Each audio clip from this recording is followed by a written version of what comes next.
What is going on, guys? This is the Roto QL Trips Wide podcast for week 3. I am your host, Evan Cheney. I am joined today by my co-hosts, Gary Huber and Thomas Cassell. I still, week 3 going in. I don't even know if that's even the proper pronunciation. Good Lord, my pronunciation across the industry, everyone knows it's terrible. So I apologize, as I normally do. My man. All right, but we do have games, NFL games going on for this week. Terrific action as normal. And let's just dive into these games here. Looking at our first game of the slate, we have the Arizona Cardinals going up against the Buffalo Bills. Right now, the Cardinals are favored by 3.5 points with a 47 point total for this game. Gary, let's start off with you talking about this Cardinals offense here, and you guys can just bounce your thoughts on this game. How are you feeling about this Cardinals offense this week? I'm pretty high on the Cardinals offense this week. I think the Jets showed us that the Bills defense can be taken advantage of. You have Michael Floyd and Larry Fitzgerald, who are the two main wide receivers for the Cardinals, getting around 90% of wide receiver snaps for the Cardinals. So they're both in play. Carson Palmer in tournaments here. I'm pretty much just targeting Larry Fitzgerald from my end. He's averaging about 10 targets per game. And I kind of want to get my Fitzgerald plays in early on in the season before his old body wears down. And it looks like he's hot fire right now. So Larry Fitz is where I'm going with the Cardinals. Tom, are you looking at the Cardinals passing game as well? And who do you like on the other side? Yeah, last week, I guaranteed victory for Tampa Bay over the Cardinals. Now, a couple of breaks didn't go my way in that game. I needed. I think a couple would be taken lightly. A couple of breaks. Jameis Winston had his worst game in the history of his football playing career. So a couple things didn't go my way in that. I was not picking against the Cardinals. By the way, Gary, nice call on the Cardinals defense. You got me on that one. I got to give you that. Thank you. Let me just crack open a nice can of "I told you so" right here. Yes. That actually last week was one of those weeks where everything I thought went the exact opposite. So if I went against everything I thought and said, I'd have had the best week of my life. So I'm going to go with you this week. I like the Cardinals defense because Sammy Watkins is looking pretty iffy this week by most recent reports. And even if he plays, that foot, it's just not looking great. And I think they're going to give him a week off to rest it. Without Sammy Watkins in that offense, it changes everything. It changes Tyrod Taylor. I don't love anybody on the Bills offense this week. For me, I've never been a Rex Ryan fan, and I think the Bills are a sinking ship. They just fired their offensive coordinator. Now the new guy is supposed to come in and change everything. They're going to get the ball to their playmakers. Who are their playmakers? Sammy Watkins, he might not play. So, LaShawn McCoy, I don't know. It's always tough for a team to come out from out west to come east. I understand that. But this looks like a Cardinals butt whooping. That's what it looks like to me. It just looks like a bad spot for the Bills. It looks like the team's unraveling. So I like Michael Floyd this week to break out. I like the Cardinals defense, and I like Carson Palmer. Yeah, the spot there for the Cardinals is great this week. Bills defense has just looked piss poor. And for the Bills, I mean, Sammy Watkins, he's questionable tonight. Charles Clay, for this week. Charles Clay's questionable. Goodwin is questionable. I mean, all their receiving are just out or questionable. So I just can't get behind this Buffalo Bills offense for this week. It just makes Cardinals defense look so much better. Moving on to our next game here, we have the Oakland Raiders going up against the Tennessee Titans. The Titans are currently favored by 2 points in this game that features a 47-point total. I think this is one of those games that has the sneaky shootout upside. I don't know, guys. What do you guys think about this week? Yeah, I would agree. I'm liking some plays on both sides. So I'll take the Titans to start here. So we talked about Tajay Sharp last week.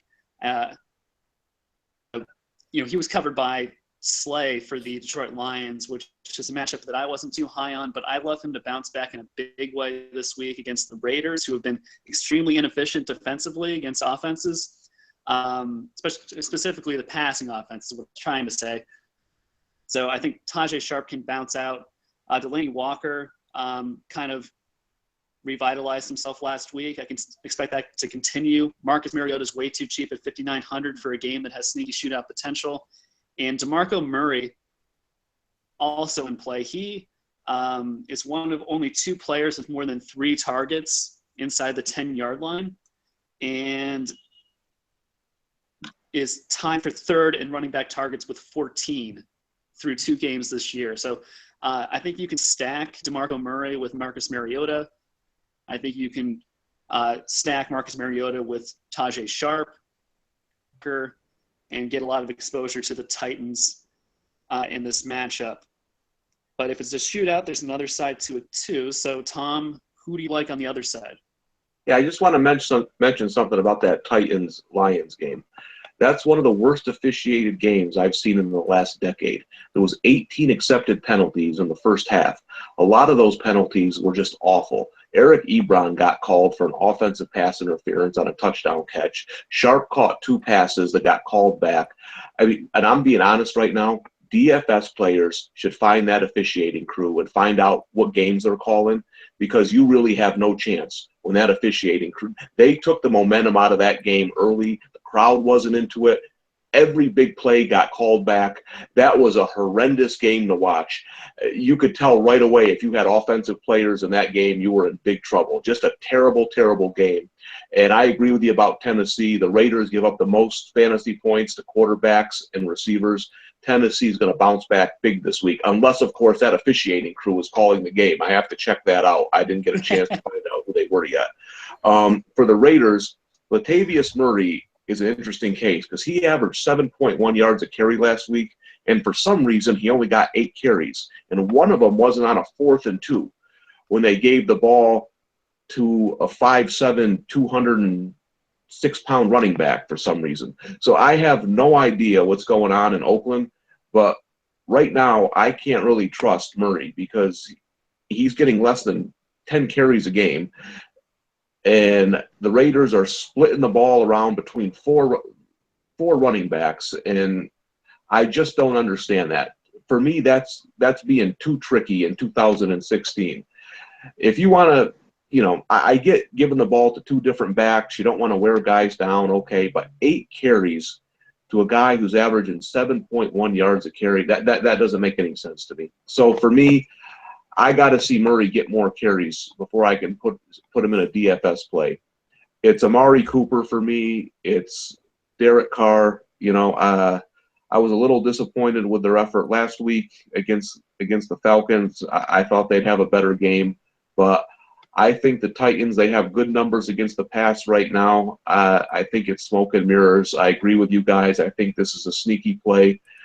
I like points in this game. I'm going to go Cooper. I'm going to go Derek Carr, and maybe Crabtree too. But I think Cooper has a big game on Sunday. Yeah, well, to pile on Latavius Murray, matchup this week. You guys went that entire. I'm just saying, you guys went that time. My BFF in Clive Walford. Now, at 2,800 on DraftKings, I mean, I love the play. Last week, he saw 7 targets for 50 yards and a touchdown. Tennessee Titans team, again, as Tom was saying, that officiating crew was terrible. Eric Ebron got called for like 1 drive, and the Lions had 1st and goal on the 35. It was just terrible. Right. But yeah, it was just terrible to watch. But anyway, just Clive Walford. I just have such a great feeling about Clive this week that I don't know if I can put it into words how how for Clive Walford. I know it was CJ Uzuma, what the hell his name is, last week. Uzuma. Uzuma. The play is Clive Walford this week. I can get behind that. I think we're seeing a funnel defense develop over in Tennessee. They're one of the only 4 teams who haven't given up a rushing touchdown yet. So their rushing defense is pretty stout. Clive Walford, Michael Crabtree, Murray Cooper, all fine plays. Yes, certainly can agree with you there. Moving on to our next game here, we have the, dare I say, Washington going up against the New York. Currently, the Giants are favored by 4.5 points with a 46.5 point total. My bad. Total now. Just looking at this offense for the Redskins here to begin with. Deshaun Jackson is questionable for this game. He came back to practice on Thursday. So that's something to monitor there. And something else just to monitor before you guys get into the plays here. Josh Norman will be shadowing Odell Beckham Jr. throughout the game. And Rashard Jennings is questionable for this matchup, but he is practicing now, so I think he is going to play.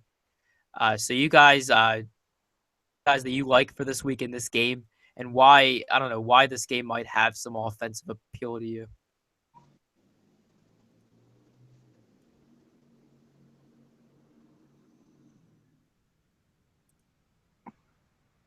Someone. Yeah, I'll start. I actually like Beckham this week, and I'll tell you why. Last week I talked about the Bengals and how they do well as well as anybody against Antonio Brown. 2 weeks ago we talked about the Cowboys and how they do as well as anybody against Beckham. What do those two teams do against those receivers?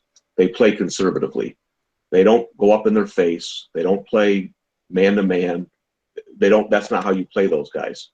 If you want to put Josh Norman man on man against Odell Beckham, that's not how you play him. That he's going to welcome that. And for all those people who want to talk about last year, let's talk about last year. First of all, Beckham, he checked out of that game mentally. Okay, he checked out of that game. Norman got to him mentally, and I don't think that's going to happen again. All right. Second of all, he dropped a long touchdown on early on in that game. If he had caught that, yep, those numbers would have been way different. I know he didn't catch it, but he was wide open. And those are the type of plays Beckham's going to can make against man defense. And he scored against Norman anyway in that game. I think the Redskins are getting bullied into playing this way. That's what concerns me. And, they talked about Revis. A lot of times Revis plays man on man, even before he got older. But they put safety over the top when he plays premier receivers, even though he plays a man on man. I think it's going to be an interesting matchup. I like Beckham. I think they're falling into the trap. When you see how the Bengals play Brown and when you see how the Cowboys play Beckham, it's nothing like the way the Redskins are going to play Beckham this week. I think he breaks out this week big time. I'm all in on Beckham this week. All in. I love him. I love him, and I like Manning. I think they have a big offensive week. Yeah, I mean, I think that's a good spot there. You and I are in the same boat. Definitely for Odell Beckham Jr. there. Probably will go low-owned this week. Looking at a game next here that is not really viable in any sense, really. Whoa. Time out. We didn't discuss the Redskins at all. Is there really much to discuss? Well, I have a couple of things. First, your OBJ. No, go ahead, Mike. Yeah, I'm kidding with you, my friend, but just keep going. Keep going. Okay. So I'm gonna throw some shade on OBJ. I like him if your angle here is you're playing a low-owned stud wide receiver with huge upside. I'm not going to have him on most of my lineups. I'm not pushing my chips all into that pile. I think there are smarter plays on the Giants offense this week, specifically Sterling Shepard, who lines up 91% of the time in the slot, which the Redskins have been pretty much obliterated by in the first 2 weeks of the season by pretty subpar talent. Eli Rogers went 6 for 59 with a touchdown versus him. And then Cole freaking Beasley went 5 yards in week 2. So I think Sterling Shepard at 5,500 is the smarter wide receiver play. Probably not the same upside and flash and sexy appeal as Odell Beckham, but I think he's smarter. And then Shane Vereen at 3,700, he actually out-snapped Rashad Jennings last week, 40-34. He had 14 carries versus the Saints. I think we're starting to see Shane Vereen control of that backfield, and against a pretty poor Redskins defense, I think he's an exceptional play in a PPR site like DraftKings for 3,700. On the Redskins side of the ball, the play, if Deshaun Jackson is out, is Jamison Crowder at 3,800. He should get plenty of targets and catches. Give him a pretty nice floor. And Jordan Reed, if you want to go contrarian and pay up a tight end at 6,500, that's the Giants' weakness. A lot of money in the offseason on the defensive line and cornerbacks, but they're still weak across the middle. So if the Redskins have any success in this game, if you want to stack it, I would go at tight end. Yeah, Gary, I like your Vereen play, but I'm just telling you, those slot numbers, those are like 12 points. The touchdown Eli Rogers caught was deflected up in the air. It was lucky. So the ball wasn't even to him. So I mean, if you want 11 or 12 points, play Eli Rogers. If you want 30 points, play Odell Beckham. I mean, play Sterling Shepard. If you want 12 points, if you want 30, play Odell Beckham. That's my advice. Okay.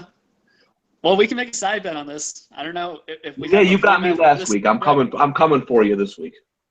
Yeah, I can't. So I'm flying high on myself right now. I had the Cardinals call last week. I told Evan that Martellus Bennett is not simply a pass blocking tight end, and he went out like 90 receiving yards and a touchdown. So I'm going to make some calls here. I say Odell Beckham does not get over 20. Would you give me 27? So 27. Let's make the line 27 fantasy points. I say he goes under. All right, 27. I mean, that's pretty high, but all right. Deal. All right. Now we can move on. Jay is not going to score. That is a hot take right there. So, yeah, certainly something worth noting there. Moving on to our next game here, just offensively terrible. We have the Cleveland Browns going up against the Miami Dolphins. Dolphins currently favored by 10 in this game with a 40 total. Browns just look terrible. Josh McCown is out for some time now, so Cody Kessler is their quarterback. What a hell of a situation there. For some injury news here, Arian Foster looks like he's got a week with a groin injury. And the beat writers over there are saying that it doesn't seem likely that he's going to play this week. So, with that all in mind, who are the plays in this game, if any? Gary, share us with you first there. For me, it's no one on Cleveland's side of the ball. And if I'm not picking anyone on that side, I'm loving me some Miami Dolphins defense at 3,000. I think that's the cash defense of the week.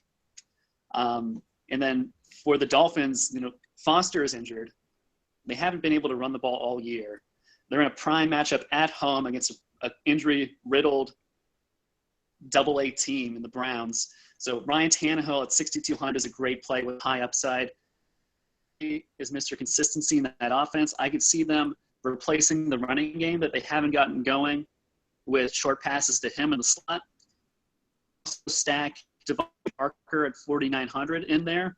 I think those three together is a pretty good tournament play. I'm not looking at Kenny Stills yet. I don't think he has the targets. So for me in this game, it's Landry, Tannehill, Parker.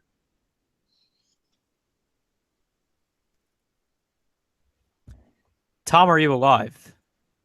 Yeah, I got nothing. I got nothing to add on this one. Me and Gary pretty much agree on everything.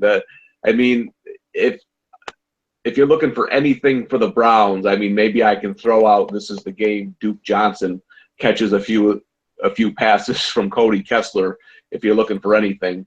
But I don't know what Cody Kessler is going to give you. So, I mean, I'm pretty much lined up with Gary on this game. All right. Yeah, the Dolphins defense is GOAT quality this week. Looking at our next game here, we have the Baltimore Ravens going up against the Jacksonville Jaguars. Ravens currently favored by only 1.5 right now in a game that features a total of 47.5. As far as injury news is concerned, Chris Ivory looks like he is coming back. He's practiced Wednesday and has practiced Thursday as well. Could take away some opportunities from Chris Ivory, but luckily none of those opportunities would be in the red zone. TJ Yeldon's your perfect bet for that. So, Tom, lead us off here with some of the guys that you like in this game this week. Yeah, well, I mean, Gus Bradley can't coach. I mean, that's just the bottom line because I've been watching football a long time. You give me any coach that can coach, and there's no way Allen Robinson doesn't have any receptions in the fourth quarter. It's just impossible for a guy that talented to have zero because I don't care about Verrett. There's nobody can stop Allen Robinson for 4 quarters. He's just too good, and that's coaching, and I just can't stand it. I can't stand to watch a guy that good not have any catches through an entire game. That team looked so bad on Sunday. It hurt my eyes to watch that team try to play football when they have all that talent on offense. Now, I'm sure they're going to bounce back because now they're 0-2 and they don't have pressure on them like they did at the beginning of the year, and that's what poorly coached teams do. So I'm going to give out Allen Robinson again because he's too good to be playing to not have these kinds of numbers, and that offense has to get going at some point. So he had 15. What do you have? 15 targets the first week. Bortles isn't playing that well. I have to believe that this offense is going to get clicking. So I'm just going to be stubborn, and I'm going to keep playing Allen Robinson until he gets me 40 stinking fantasy points like he should be doing every week, because that guy is, in my opinion, a top 5 receiver. And I think the Ravens defense, their stats are overblown right now because of their competition, and I got to go Allen Robinson big again this week. I'm just going to keep pumping him, baby. I got to. The guy's too good. I think if Ivory comes back, I got to be honest with you. TJ Yeldon is one of the most unimpressive running backs in the NFL. When he gets 5 yards, they should throw a parade for that guy. When Ivory gets in there, I think his touches are going to go down significantly. Sure, he's going to catch some balls, but I think Ivory's playing time is going to be huge on that team because Yeldon does not go anywhere. So Ivory, if he plays, I kind of like him a little bit. I like Robinson, and Bortles has to get going at some point. I kind of like those guys a little bit again. I guess I'm just a glutton for punishment. Possibly. Definitely possibly. Gary, share some. I imagine you have some hot takes here. I got some hot takes. Yeah, I could just feel like I'm looking at your face here from our hangout here. I'm just looking at your face and I just feel it. Give me some hot takes. My face is a permanent hot take. So from the Jaguar side of things, I'm in with you as well. I like Allen Robinson in a bounce back situation. Baltimore only gave up 3 touchdowns to the tight ends all of last year, so I don't view them as a place to target the tight ends. So Julius Thomas is out for me. I'm getting rid of Yeldon for talent and opportunity reasons. On Bortles, you could. I just like Tannehill and Mariota better at cheaper price points. But love me some Allen Robinson. And on Baltimore's side of things, Dennis Pitta had 12 targets last week versus the Browns, who are historically really good versus the tight end. The Browns, they don't target the tight end. So I think they made a concerted effort to make him a significant part of the offense. So I didn't buy into Pitta, but I probably will this week at his price of $3,400. And then Joe Flacco at 61. You could throw him as a contrarian GPP play. If this game turns into a shootout, I think the Ravens are going to score their touchdowns through the air. Do a lottery ticket with Mike Wallace or Steve Smith, but I kind of prefer just or just a naked Joe Flacco, which is an idea that my girlfriend really likes, but we'll leave that for another conversation. So those are my hot takes for this game. Oh man, weren't as hot as I wanted them to be, but I'll take it. You certainly set the bar high there. Moving on to our next game here, we have the Detroit Lions going up against the Green Bay Packers. Right now, the Packers are favored by 7.5 points in a game that features a total of 47. Some injury notes here. Eric Ebron is questionable this week with something. But he has a back issue. He did go back to practice on Thursday. Practice Wednesday, so he might be okay there. Was not limited in that situation. And I don't think there's any injury news for the Packers here. You guys go ahead and Tom, let's start with you. Who are some of your guys here that you might be in this game? Yeah, I usually don't play Aaron Rodgers. His price is always too high for me, and I don't think normally he doesn't really give me a lot of return on my investment. But I actually love the Rodgers-Nelson stack this week. Rodgers typically plays well against the Lions. He had that game last week where against a tough Vikings defense, he didn't play particularly well. He's getting a lot of criticism. I feel like he's going to come back strong this week. You look at the Lions, they're allowing the second most fantasy points to quarterbacks, the seventh most to wide receivers after 2 games. Quarterbacks are averaging 311 yards and 3 touchdowns per game against them. You look at Jordy Nelson, he scored in each of the first 2 games. He's been targeted 20 times. He's been huge in the red zone. He's been targeted 5 times in the red zone. He scored twice there. I think this is a great matchup for those two. That's one of my favorite stacks if you want to spend the money on them. If you play multiple lineups, that's just I really like them this week. And you mentioned Ebron, the back injury.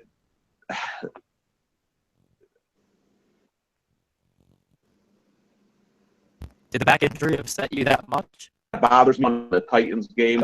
And if he had gotten that touchdown, which was just a horrendous call, he would have put up, tight end 1 numbers in each of his first 2 games. He scored 15.6 points the first week. He would have had around 16 points the second week. He's actually playing pretty well early on in the season, and the Packers give up the 3rd most fantasy points to tight ends, an average of 17 points per game. I like Ebron this week if he's healthy as a tight end play at $3,700. Yeah, I was messing with you for a second. I don't think you figured it out, but the audio kind of cut off for a second. I was just like, oh, the back injury just make you speechless. It was one of those things. Gary, share with us your views on this game this week. Yeah, so Eric Ebron isn't somebody that I'd considered, but I kind of like Tom's take there. I've always kind of liked tight ends versus the Green Bay Packers just because they like to blitz 5 guys. I've mentioned that on this podcast before. So I'll take a look at Ebron. From Green Bay's side, I love Aaron Rodgers. We've seen him on the road for 2 straight games in Jacksonville. The week 1 is always kind of a toss-up, and then week 2 on the road against a tough Vikings team in their new building, opening that up. So I think this is a prime bounce-back spot for the Packers. I will have a lot of exposure to Aaron Rodgers in that passing game. I mentioned this stat earlier, I believe about the Titans. So the Lions are one of the 4 teams who haven't allowed a rushing touchdown yet. So I will not be targeting Eddie Lacy. I think you can stack anyone in this passing game and have a reasonable expectation that it will perform for you. So Nelson, I like Devontae Adams at 4,100. He's their deep play threat. And he who should not be named at 2,900 at the tight end position, Jared Cook. Oh, crap. Well, whatever. Wait, hold on. How do you call someone who should not be named? Name. Doesn't that kind of counteract the point of the Goodness. See, that's a hot take in and of itself. It's a hot take. So carry hot on. take. Carry on. Okay, so we've seen Detroit be shredded by the tight end position. I like targeting tight ends at home because you don't have to deal with crowd noise. You don't need extra protection. You can be more creative on offense. This is the perfect opportunity to get a Jared Cook at probably below 5% ownership just because he burned so many people week one. And I just want a piece of this passing attack. So you can do Rodgers Cook, you can do Rodgers Adams, you can do Rodgers Nelson. All those are good for me. On Detroit's side of the ball, with Abdullah out, Theo Riddick is going to slide into a feature back role. He already has a huge floor in PPR because he gets a lot of targets out of the backfield. Now we're going to see him get more runs on first and second down. I think at 4,900, you have to consider him for your cash games this week, and he has huge upside that you might be missing out of if you don't put him in your GPPs as well. And Marvin Jones has really impressed me through 2 weeks of the season. 7th in the league with targets with 21. So I think at 6,200, that's not a terrible play, especially if you're going to go heavy on the Packers side. You're kind of rooting for a shootout, so you can game stack that with Marvin Jones on the other side. I don't mind that. Oh yeah, I mean, Marvin Jones. Oh yeah, I'll take all the Marvin Jones tonight, especially on DraftKings. I like it. I like it a lot. Next game here, we have the Denver Broncos going up against the Cincinnati Bengals. The Bengals are currently favored by 3.5 in a game that only features a total of 3.5 or 41 points right now. Some notes here on injuries. Virgil Green is questionable. Hasn't practiced all week with a calf injury, though he hasn't really been too involved with that offense this season so far. That's it for the injury. So, Tom, share with us some of these guys you might want on your team this week. Yeah, I think this is going to be an ugly game. Agreed. The Broncos defense is tough, and I mean, if I was betting the game personally, I love the Bengals in this game. I think Simeon's in for a rough day on the road against the Bengals defense. I actually like the Bengals defense myself. I don't see really anybody I like in this game, to be honest with you. Jay Green's got a tough matchup. Dalton's got a tough matchup. It just smells of one of those 13-6, 10-6 kind of games. I think the Bengals are going to win a hard-fought game. I think the Broncos are going to turn the ball over a lot. I think the Bengals are going to have plus territory, kick some field goals. Maybe one of those second-string tight ends gets a touchdown pass from Dalton. I mean, that's how I see it going. I completely agree. Yeah, and we don't have to spend a lot of time on this game at all, I don't think. The Bengals defense is a sneaky one at 2,800. I like that. You can do the Broncos defense, and then Giovanni Bernard out of the backfield. He's leading the NFL in running back targets with 15, and he gets more involved when they can't run the ball, which they shouldn't be able to. So with those tough cornerbacks, you can see him getting 7 to 10 targets out of the backfield and just like dump offs. So those are the only plays for me. Yeah, the defense is in this game. Probably the Bengals. I'm probably leaning towards Bengals defense is interesting for fantasy purposes, but really the offenses are piss poor, for lack of a better term, this week.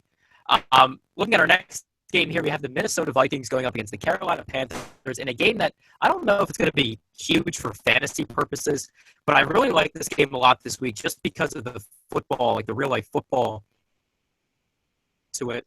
I think a lot when it comes to the NFC, I can ride on this game this week. So right now, the Panthers are favored by 7 points in a game with a 43-point total. Tom, share with us some of these guys that you might like over, for this game, which doesn't really have that many injury notes. But of course, Jerick McKinnon is starting this week for Adrian Peterson, who is out for probably the rest of the season at this point. So yeah, who do you like this week in this game?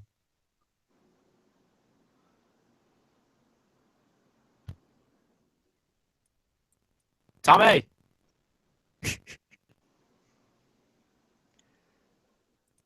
Oh no.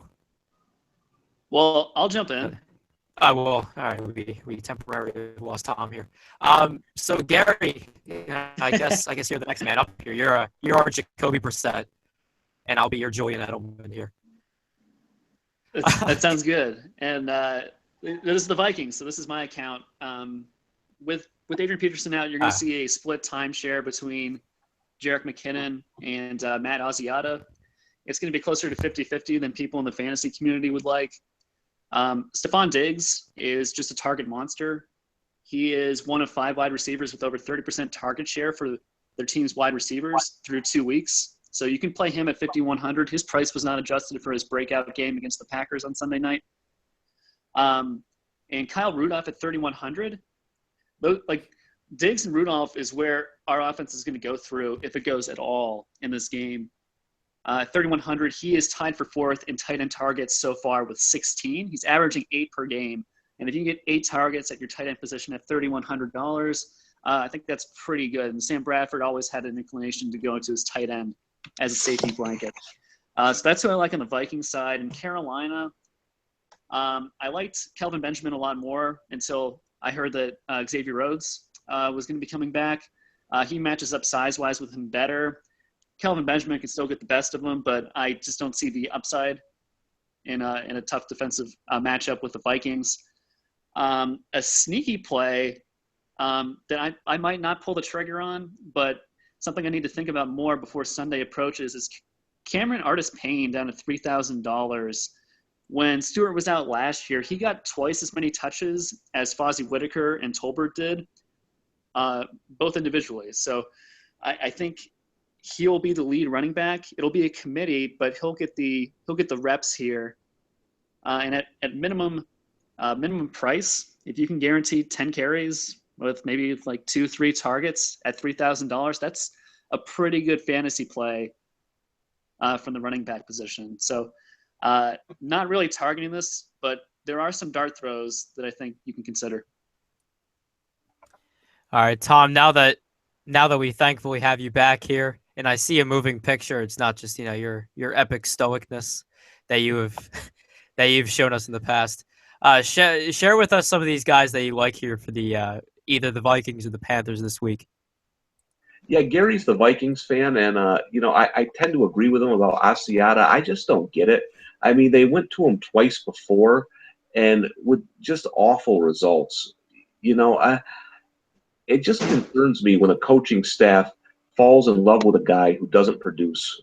I mean, he's like 2.5 yards per carry. I don't get it, but I tend to agree with Gary that the fantasy community, wants to anoint McKinnon, but I can see that being closer to 60-40 than 80-20 for now, at least. So I wouldn't go crazy on McKinnon in a tough matchup in his first week as the starter. Maybe Benjamin only because he's already gone against Denver and he's put up good numbers. And, I hear Gary with Rhodes coming back, possibly a bigger body. But Benjamin is just, he's 3 for 3 in the red zone with 3 touchdowns. He's just so tough once you get down there to stop. That if you're looking for a Panther, I don't know if he'll be highly owned because of the tough matchup. That's one guy take a look at. Yeah, definitely some good spots there for that game. Looking at our next matchup here, Tom, I think you're going to be very excited. We have the Los Angeles Rams going up against the Tampa Bay Buccaneers. Right now, the Buccaneers are favored by 5 points at home in their home debut for this season with a total of only 42 points. Just one injury note to talk about here. Doug Martin is going to be out for 3 weeks with the hamstring injury. So that leaves Charles Sims getting the starting running back duties. Tom, I know you love this Tampa Bay Buccaneers team. We go nuts for the Bucs. So please share with us some of these guys that you like for this week. The Bucs let me down last week. They let me down, but this game is this game is something because the Rams traditionally play the Seahawks tough. We mentioned that last week. Their defense matches up with them. They still haven't scored a touchdown in 2 games. Now, I know the Bucs defense is averaging 32 points per game, but they've gone up against Matt Ryan and Carson Palmer on the road. Now they're coming home, and they're getting Case Keenum. So, for me, the Rams are still the worst team in football. They just happen to play a hobbled Russell Wilson in L.A. for the first time in 30 years or whatever, and they know how to play the Seahawks. The Rams still can't play offensive football. So I like the Bucs defense, and I'm telling you, if everything I know about Jameis Winston is right, he's rebounding from that game last week because I've seen every game Jameis Winston's ever played, from the first game in college, from when I heard about him in high school. That's as bad as I've ever seen him. He wasn't close from the first pass. He only threw one good pass. That was a touchdown to Evans. That was the only good pass he threw all game. Even his other completions were bad. He threw one good pass all game. He was awful. So I have to believe Jameis Winston. I mean, is he my favorite play this week? No. But I'm just saying, I think he bounces back. He has a good game. I like Winston. I love the Bucs defense. And 5-point spread, that's a joke. Bucs win that game easy. They win that by 17, 20 points. Because the Rams can't score. They can't score because they don't have a quarterback. Yeah, points there that you make. Gary, how about what are you feeling for this game? So generally in agreement with Tom here. A couple other points that I'll make. For Mike Evans, this surprised me. He's actually leading the league in targets right now. And if you'll recall who they've played so far, they played at Atlanta against Desmond Trufant. And then they played at Arizona against Patrick Peterson. So he's had 2 incredibly tough cornerback matchups, and Jameis Winston continues to feed him the ball. So I think at home against the Rams defense, which is pretty good, there's really should be no concern for him at $7,000. I think there's a lot of upside there. Charles Sims, love him at 4,900 with Doug Martin out. He should get close to 80 to 90% of the running back touches. From LA, I don't mind Tavon Austin at 4,100. And I don't know if this is considered a hot take because he's kind of a fantasy darling, but he's tied for 7th in the league in targets, which I guess, they have to throw the ball somewhere in that offense. He's got 21 targets through 2 games. They haven't scored a touchdown yet, but if I'm betting that they're going to score a touchdown this week, it's probably going to be through their one playmaker on offense, and that's Tavon Austin. So at 4,100, I think there's some upside there, especially with how high we are on the Bucs. I think they can put up a lot of points, and Tavon can make, a nice touchdown play either when the game's competitive or later on in garbage time. So I don't mind Tavon Austin there. Now, is the double dip a possibility?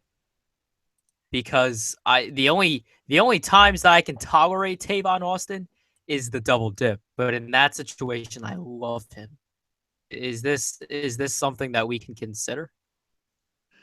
Well, I think a lot of people feel the same way about Tavon Austin, that when you play him, he's a returner as well, and you want to pair him and get the double dip. I think most people are pretty high on the Bucs this week, so they're not going to play the Rams defense, and therefore they're not going to play Tavon Austin. So I think this is potentially a high leverage GPP play that I will probably throw into one lineup this week. Good call there. Moving on to our next game here. We have the San Francisco 40 going up against the Seattle Seahawks. This looks to be another non-doozy of a game. Seahawks are currently favored by 10 points. Game only has a 40-point total. I don't know. This game, I can only consider one player or a group of players, I guess, here, and that is the Seattle Seahawks defense. What are you thinking about here, Gary? Yeah, Evan, I pretty much agree. The Seahawks defense is looking great here. The 49ers with Chip Kelly are playing at a pretty fast pace now, which if they're not clicking is going to be fantasy gold for Seattle's defense. But I kind of like, Russell Wilson. bouncing back here with his main man, Doug Baldwin. I know he's practicing again today. So it looks like he's fully over that knee injury from last week. And, we saw a sneaky shootout with the 49ers and Panthers last week that won a lot of people money, who played Cam Newton and Kelvin Benjamin. I think with the amount of, the speed at which the 49ers play, that increases the upside of any opposing offense that they're going up against. So I'm on alert for Russell Wilson and Doug Baldwin to potentially connect for but maybe 2 touchdowns this week. So I like those 2 plays. Yeah, I got to agree with you there. Because there's not much to talk about in that game, we'll look at our next game here. The New York Jets going up against the Kansas City Chiefs. And right now, this game seems to be close in terms of Vegas. Right now is a 3-point favorite for the Chiefs in a game that features a 42-point total. Right now, both Eric Decker and Brandon Marshall are questionable. Eric Decker with the shoulder, practiced in limited fashion on Thursday, and Brandon Marshall hasn't practiced all week. I don't know what's going to go on there for those 2 guys. And then for the Chiefs, no injury issues, but Jamal Charles obviously still out with the knee. So, yeah, Gary, who are you liking this week for this game? Well, those injury updates that you just ran through, I think, are super critical for how I approach this on Sunday. I was shocked to see the lead wide receiver in targets for the Jets was not Brandon Marshall or Eric Decker. It is Quincy Enunwa at 4,800, who's getting over 30% of the team's wide receiver targets, which is 7th highest in the league. So I think he's in play. If they're limited in any fashion, I'm loving Enunwa. Matt Forte, he has 54% of the team's touches so far, which is 2nd highest workload in the league, only behind D'Angelo Williams for the Steelers. And we know how valuable he is in the fantasy community. So Matt Forte is in play. We saw Kansas City stumble at home week 1 against the Chargers. They let Melvin Gordon and Danny Woodhead kind of run over them week 1. So that can happen again with Forte. And on Kansas City side of the ball, Jamal Charles is probably out 1 more week. So we have 1 more chance to target Ware before his fantasy value goes away. At 5,700 at home, I don't mind the play. The Jets kind of force you to dump off a lot of passes. So Spencer Ware has a pretty high floor in my eyes. He should probably catch 4 to 5 balls just on dump offs. And we've seen him be involved in the passing game for the first 2 weeks. So that's the only person I'm looking at for the Chiefs. Yeah, your Quincy Enunwa point, I liked it. He saw 8 targets, the Bengals, 6 targets week 2 against the Bills. I definitely like the spot for him a lot, especially if either one of Eric Decker are out tonight. Obviously, he's going to get a huge bump. And at 4,800 on DraftKings and 6,000 on FanDuel, I don't have a whole lot. For the Chiefs, then, I do like Jeremy Maclin. The New York Jets defense has just looked horrible through 2 games. And Jeremy Maclin, although a lot of people view him as a cash game only play, looking at game logs from seasons before that, the last season, he seems to be he's becoming a GPP-esque player. He saw 15 targets last week against the Texans, only scoring 12.8 fantasy points, and seeing 7 targets against the Chargers week 1, scoring 17.2 fantasy points with a touchdown. So, yeah, again, knowing that he has volatility in the sense that he has GPP winning upside. So that's kind of where I like the spot from there. So I'm getting some feedback here. Yeah, I'm hearing it back as well. Tom, I know we have you back now. How are you liking some of these guys for the New York Jets and the Kansas City Chiefs this week? Yeah, I only want to say one thing. If you have a computer that runs on Windows like me, you have to be an absolute idiot. Just an absolute idiot. And that will change because I am going to smash this thing with a hammer right after this show and get an Apple computer. This, I mean, this thing did an update for 2 hours yesterday, and ever since then, something hasn't been right. And never again am I going to go through this ever, because this thing is getting. I'm going to video me smashing this thing to bits, and I'll send it to you. So the Chiefs' defense actually hasn't been playing as, hasn't been playing as well as it did last year, and Marshall has the injury, and Enunwa looks like an absolute beast in that offense. So I think if he starts, that's a real good play. And Decker, boy, is there a better red zone receiver in the NFL than Eric Decker? Last year led the NFL in red zone targets. Again, just dominating red zone targets. So I mean, Eric Decker is always a great play. Matt Forte, just remember when Bilal Powell was going to get touches this year? I guess that's not happening. So I actually like the Jets in this game. I think their offense is playing well. So I like some Jets. I think the Chiefs defense is a little overrated right now. Yeah, I mean, especially what we saw like week one against the San Diego Chargers. Man, that feedback. I don't know. Yeah, I don't know. Tom, is there any way that you can stop the feedback?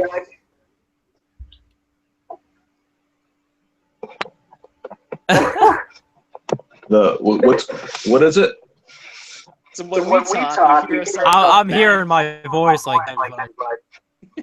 Well, I'll let you take it from here, but just know that this is the last time you're ever going to see this computer, because I don't know what it did, but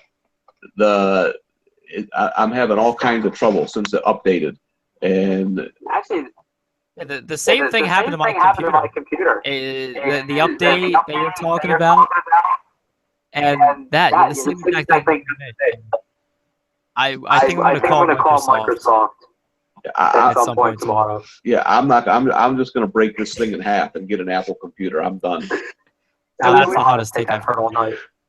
We've reached the IT portion of the program. Tom, when you're done talking, can you press mute on your side so we don't get the feedback from our voices? Perfect. There. Yeah, that'll fix our problem for this podcast. Oh man, but I still love hearing Tom's beautiful voice though. So, all right, focusing back on football here. I do believe that is the goal of this show. But I could be wrong. Who knows? We have the San Diego Chargers versus the Indianapolis Colts. Probably the sexiest game on the slate for fantasy purposes. Right now, the Colts are favored by 2.5 points in a game that features a 51-point total. As far as the injuries are concerned, there are certainly a few in this game.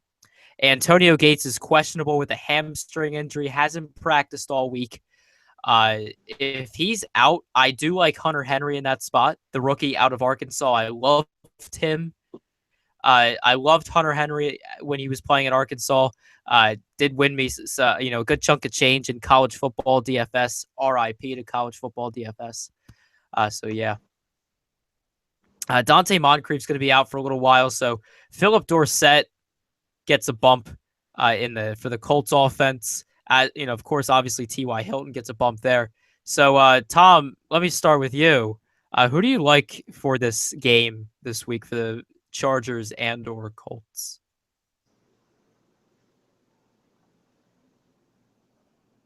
Oh no, Tom, unmute yourself. Unmute. Oh man, that computer's getting smashed to bits already, probably. All right, Gary. So anyway, so we can get Tom on his game here with the sound there. Share us some of your plays here for the Chargers and Colts. So yeah, I think this is a pretty good game for fantasy purposes.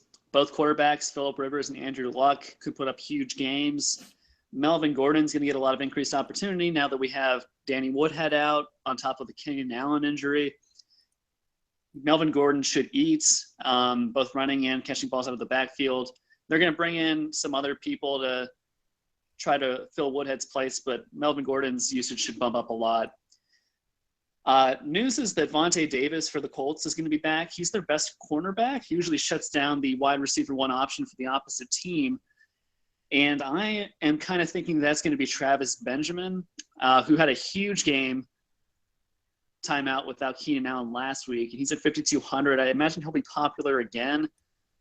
Concerned that Vontae Davis will shut him down and then leave all the opportunities for Tyrell Williams, Antonio Gates if he plays, or your sleeper pick, Hunter Henry. I think he could force the ball to go elsewhere in that offense. And then on the Colts side of things, I am having an internal struggle with whether or not Frank Gore is actually a good play or he's a decaying, mummified man not worth our fantasy dollars at 5,000. He is going up against a pretty soft San Diego run defense. He's 13th in the league in running back targets with 9, and the Chargers are allowing 13 targets per game to opposing running backs so far in 2016. So the numbers tell me that Frank Gore has pretty high upside on the ground and through the air. You know, the eyes tell you that it's Frank Gore, and you probably should not be banking on him to do well for you. So I think he's a good GPP play this week. Philip Dorsett's going to step into the role that Dante Moncrief is leaving with his injury at 4,400. He'll be a popular play this week. And at 3,800 is a viable tight end play against a pretty weak San Diego defense. So there's a lot of opportunities here, and if Tom has fixed his muting issues, I would love to hear where he's targeting this. Well, there we go. I've loved Philip Dorsett ever since he was in Miami, so I've been waiting for this opportunity, and I think he's gonna. I don't know if he's gonna have a huge game this week, but at his price, I'm definitely gonna have him in some lineups. I think I like the Colts offense to bounce back this week at home. That they had a tough matchup last week with the Broncos. Luck traditionally plays better at home. I know the Chargers have those 2 good corners on the outside, but they've still given up the 13th most fantasy points to receivers. They've given up like the 3rd to quarterbacks. I think there's some plays you can make against them. And Hilton, Dorsett, I think there's some points there. So I like some Colts players this week. I like Luck. I like Dorsett at his price. I like Hilton. Looking at the Chargers, I like that Tyrell Williams. He's big. He's got receptions of 38, 33, and 41 yards in 3 games. You look at Benjamin. He took over as that number 1 guy for Rivers, and with Allen out, he scored twice last week. I really see this being a high-scoring game. I think there's some players there that you can get a lot of run out of, and Gordon. I know they just signed Dexter McCluster to take over for Woodhead, but I have a hard time believing he's going to step right into that role off the street, especially since he was never Danny Woodhead when he was in Tennessee. So I think Melvin Gordon is just a great play this week at 5,800. Yeah, the only problem I have with that,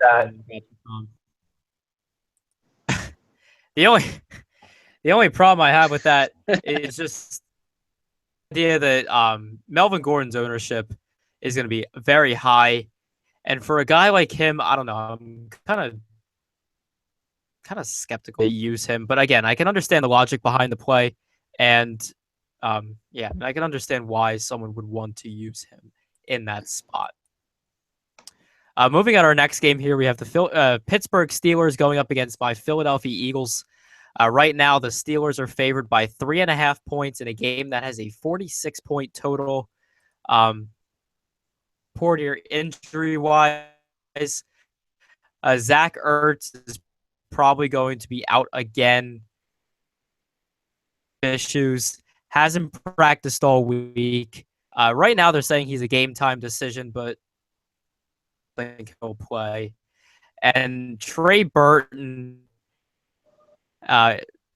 is set to get a lot of those targets for him at tight end. So I'll start off with you, Tom, this week between the. All right. Over there. Oh man. All right, Gary. I'll jump in. Gary, let's start with you then. Yeah. For the Steelers side of things, Yeah. I don't think you need experts to tell you where to go. Antonio Brown, 96. D'Angelo Williams, 75. Ben Roethlisberger, 73. The Eagles are one of the only two teams that haven't given up a passing touchdown yet. That'll change this week. I think the Steelers' offense is in play. I'm not targeting Jesse James. Again, I like tight ends at home that are away in Philadelphia. So I will be doing AB, D'Angelo, and Ben. On the other side of the ball, Jordan Matthews is one of 5 wide receivers with over 30% target share through 2 weeks. He's easily Carson Wentz's favorite target in a potentially high-scoring game. I think you have to look there. And Darren Sproles is kind of sneaky for me at 3,700. He's getting more running back touches than Ryan Matthews, even though Ryan Matthews has found pay dirt early on this season. Those numbers seem to indicate that Sproles is a bigger part of the offense, and I will be looking there as well. Tom, what do you think? Yeah, I mean, the Eagles' defense has played great so far, and they're obviously playing a lot better than they did last year.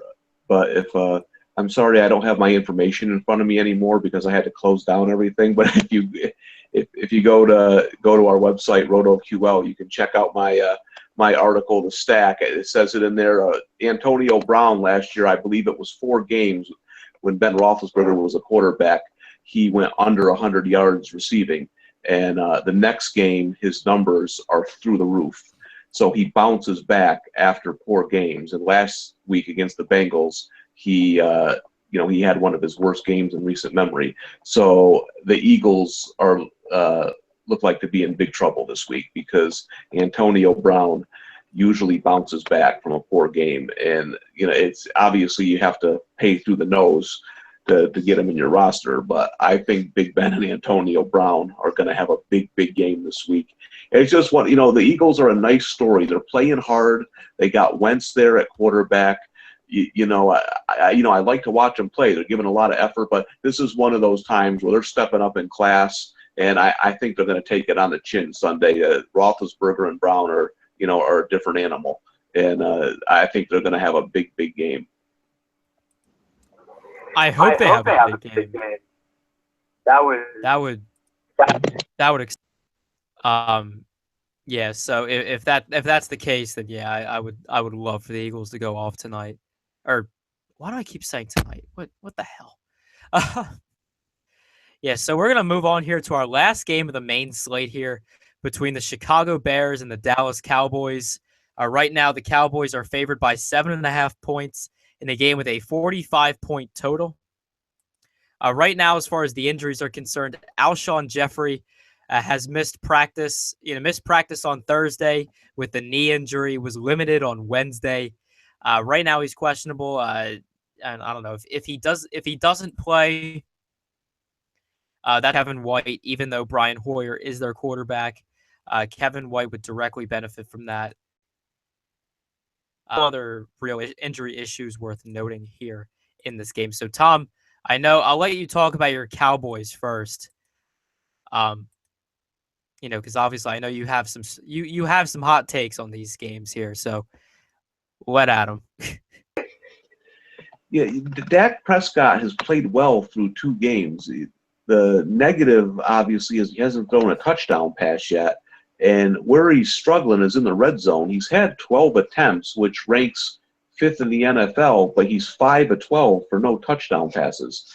So once he improves in the red zone, that's going to help his fantasy numbers. He does have a rushing touchdown, but I think he's played well. He's played poised. He hasn't been able to connect in the red zone yet, which is is hurting his fantasy numbers. The Bears they're just in trouble right now.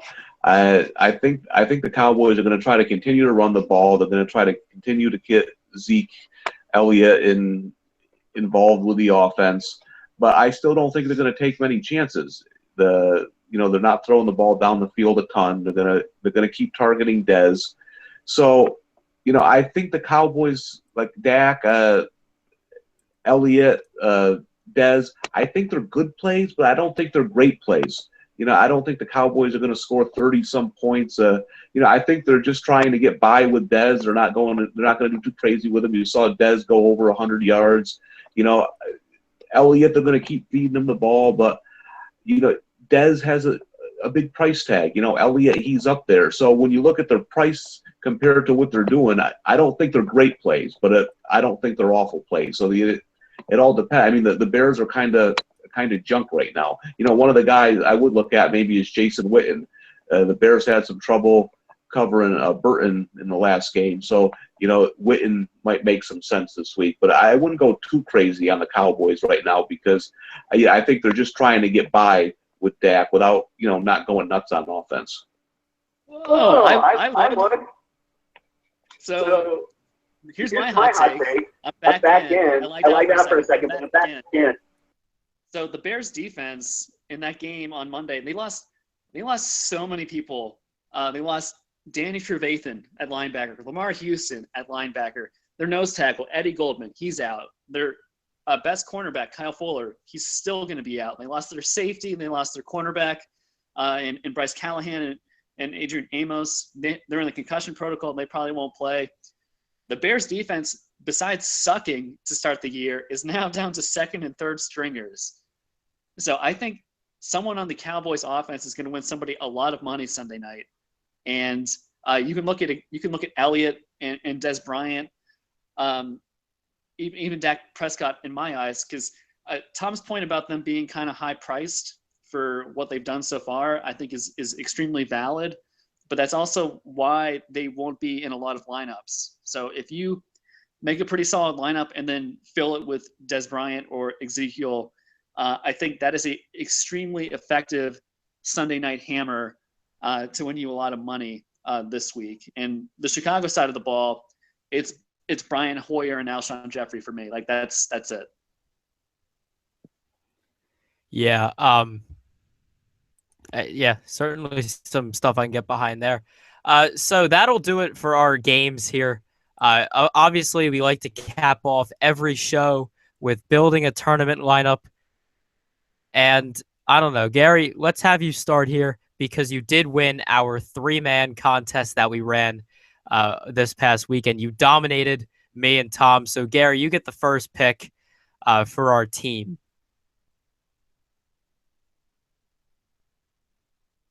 Or maybe he doesn't want the first pick. All right, so Tom, you get the first pick in our draft here. Okay, I'm going to go Aaron Rodgers. Aaron Rodgers. Okay, great pick. I probably would have said the same thing. I want my honors back. Can I take my honors now that I'm back in? I mean, if you were going to take the same guy, I'll put your name on him. No, that's Tom's guy. I'm putting the next one in. I want Tajay Sharp in a bounce-back game at wide receiver. Aaron Rodgers, Tajay Sharp, with an average of 5,300 left for the lineup. I don't know. Certainly a ton of options worth looking at here for some of these guys.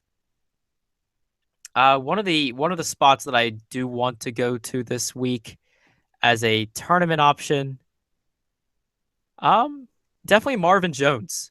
I like Marvin Jones this week because I don't think the public's going to be on him a whole lot, and he's getting a ton of targets through the first 2 games of the season. So I really like Marvin Jones Jr. in that spot against the Packers this week. So Tom, you are on the board. We have Aaron Rodgers, Sharp, and Marvin Jones with 5,200 left on average.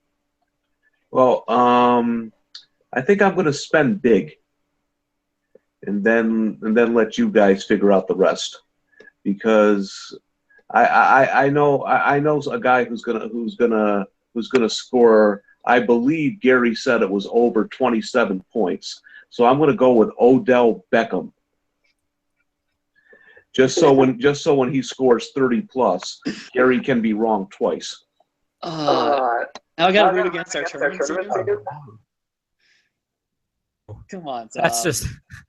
That's something right there. All right, Gary, you're next on the board. We have Aaron Rodgers, Tajay, Marvin, Odell Beckham Jr. We have an average of $4,460 left. Okay. Well, this guy's chalk, but he's a good value. Let's put Melvin Gordon in at 5,800, which leaves us with about an average of 4,100 left. Yep. To give us some value, to free up some value on the board here, I can't say no. The word no is not on my vocabulary for this guy this week. Clive freaking Walford. He's a very good value. He's 2,800. A struggling team defensively. The Oakland Raiders, they're intriguing on offense. So give me all the Clive Walford. Tom, you are on the board. All right, I'll go defense, and if they're playing, I got to fade them. I'm going to take Tampa Bay against the Rams. Man, that is the hot take of the defensive calls of the week, but I like it. I like it a lot, Tom. Gary, you are on the board. We have running back and flex left with 10,600. Yeah. Man. So for this, let's see. Give me Jarvis Landry in the flex. All right, we got Jarvis Landry. Yeah, $4,000 left at running back. Does that give you enough? 4K for a running back. This is an interesting strategy. But Jerick McKinnon there. He's 3,800. He's going to get some pass work in that offense now that Adrian Peterson's out. So yeah, I like Jerick McKinnon this week as a tournament play, definitely because of the with the pass catching ability. So our tournament lineup for this week is Aaron Rodgers, Melvin Gordon, Jerick McKinnon, Marvin Jones, Odell Beckham, Clive Walford, Jarvis Landry, and Tampa Bay Buccaneers defense. All right, guys, that'll do it for us this week. This has been the RotoQL Trips Wide NFL podcast for week 3. And if we are not winning all of the money, then we hope you guys do. So good luck in your contest this week, guys. Good luck.